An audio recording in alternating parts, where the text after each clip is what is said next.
पहले तो डॉक्टर मनीष शर्मा जी, आपका हमारे कार्यक्रम में बहुत-बहुत स्वागत है थैंक यू, बहुत-बहुत धन्यवाद। और हम आपको बहुत-बहुत शुभकामनाएँ देना चाहते हैं कि आपने अब मुख्य चिकित्सा एवं स्वास्थ्य अधिकारी भोपाल का पद सँभाल लिया है। Thank you. जब आपने इस पदभार को ग्रहण किया है, तो कौन-कौन सी प्राथमिकताएँ आपने रखी हैं, जिसके माध्यम से आप अपनी सेवाएँ देना चाहते हैं? देखिए, ये चूँकि बहुत स्वास्थ्य हमारे जीवन का एक सबसे अहम मुद्दा होता है और लोगों से जुड़ा हुआ है। तो अभी जैसे आपको पता है, अपने देश में कोविड के केसेज़ की संख्या निकलने लगी है और हम लोग अभी बिल्कुल अपने को तैयार रखना है। तैयारी करने में कोई बुराई नहीं है, तो हम लोग उसको पूरा अपडेट रख रहे हैं। मॉक ड्रिल करवा रहे हैं, पीएसए प्लांट वगैरह जितने हैं, उन सबको हम लोग चेकिंग कर रहे हैं और साथ में बेड की स्थिति, ऑक्सीजन प्लांट जितने भी हैं, हमारी जितनी पाइपलाइन ऑक्सीजन की, उन सब के लिए हम लोग मॉनिटर करवा रहे हैं कि वो पूरा हमारे हमेशा अपडेट रहें। और कौन-कौन से बिंदु आपने तय किए हैं? क्योंकि बहुत सारे दायित्व आपके पास हैं और अब स्वास्थ्य सुविधाओं की भी बात हम करें, व्यवस्थाओं की भी बात करें, तो इसे लेकर आपके कौन-कौन से मुख्य पहलू रहेंगे?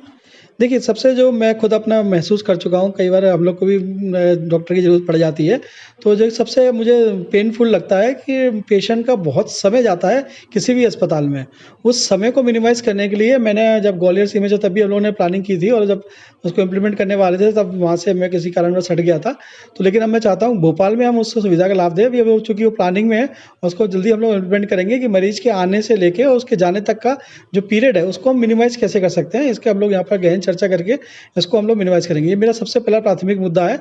छोटे अस्पताल हैं, छोटे अस्पताल से मेरा मतलब है सिविल डिस्पेंसरी है, अर्बन पीएचसी वगैरह हैं और संजीवनी क्लिनिक है। यहाँ पर हम लोग अपना ओपीडी की संख्या को बढ़ाएँ। हमारे जो राष्ट्रीय प्रोग्राम है, एनसीडी प्रोग्राम है, इसमें हम लोग बेहतर अपने उपलब्धि दर्ज करा सकते हैं। बिल्कुल सही कहा आपने कि बहुत सारे दायित्व आपके पास हैं और राष्ट्रीय कार्यक्रमों की आपने बात करी तो बहुत सारे ऐसे कार्यक्रम हैं, प्रधानमंत्री आयुष्मान कार्ड योजना है और बहुत सारे ऐसे काम भी चल रहे हैं। सरलीकरण करने के लिए और सुगमता से लोगों को इन योजनाओं का लाभ देने के लिए अपने स्तर पर कौन-कौन से प्रयास करेंगे? सबसे पहला तो काम जो मेरे को लगता है कि प्रचार-प्रसार की बहुत आवश्यकता है अभी भी, कि लोगों को आयुष्मान कार्ड के बारे में पता तो बनते हैं, लेकिन थोड़ा-सा उसमें किन-कौन पात्र लोग हैं, इसकी जानकारी हम लोग देंगे और साथ में आयुष्मान कार्ड जिनके धारक हैं, उनको कहाँ-कहाँ सुविधाएँ लाभ मिलेगी, इसकी भी जानकारी होना बहुत आवश्यक है। कई बार क्या होता है, अस्पताल केवल 2 विधाओं के लिए इम्पैनल्ड है और वहाँ पर मरीज़ पहुँच जाता है और फिर कहता है कि मुझे तो आयुष्मान का लाभ दे नहीं रहे हैं। जबकि वो विधाएँ उसमें अंतर्गत आती ही नहीं थी, उसमें केवल 2 ही विधाएँ थी। अस्पताल की तो थोड़ी इसकी जानकारी का अभाव है, तो इसका जानकारी के प्रचार-प्रसार के लिए हम लोग उसमें काम करेंगे और इसको डिस्प्ले पे लगाएँगे कि वहाँ पर उनकी कौन-कौन सी सुविधाएँ हैं और डिस्प्ले ऐसा करना है कि बिल्कुल ट्रांसपेरेंट रहे, सबको वहाँ मालूम पड़ जाए।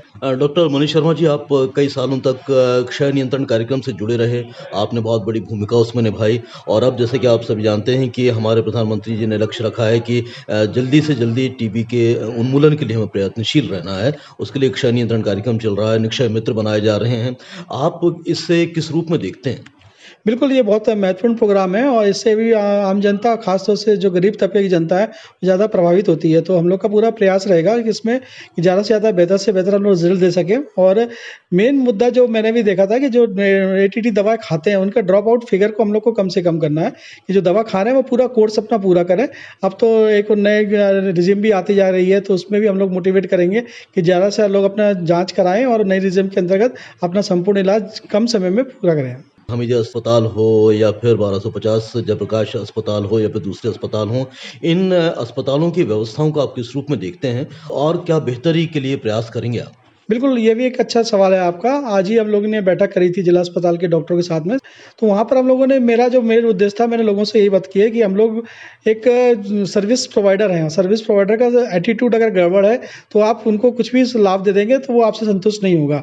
और जब वो संतुष्ट नहीं होता, तो सीएम हेल्पलाइन हम पे लग जाती है। वो बिल्कुल आलतू-फालतू चीज़ों की लग जाती है, जो बिल्कुल लगनी भी नहीं चाहिए। अगर आप वहाँ पर थोड़ा-सा भावनात्मक रूप में उनका इलाज करेंगे, तो वो आदमी भले ही उसको आपसे मतलब इलाज से संतुष्टि ना हो, लेकिन आपके व्यवहार से वो संतुष्ट हो जाएगा।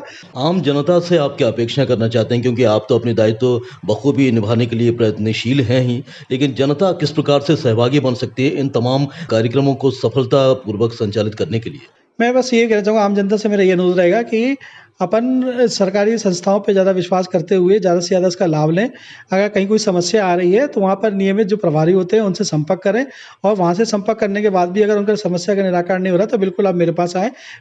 हम लोग मिलके उसकी समस्या का निराकरण करेंगे। हमारे कार्यक्रम के माध्यम से एक सीएमएचओ होने के नाते आपका कोई मैसेज रहेगा? बिल्कुल, मैं तो ये बोलूँगा, स्वस्थ रहें और मस्त रहें। और अब निश्चित ही आपने जो सोच रखी है उस पर आप पूरी तरह कामयाब हों, ऐसी हम आशा करते हैं। Thank you so much. Thank you, thank you.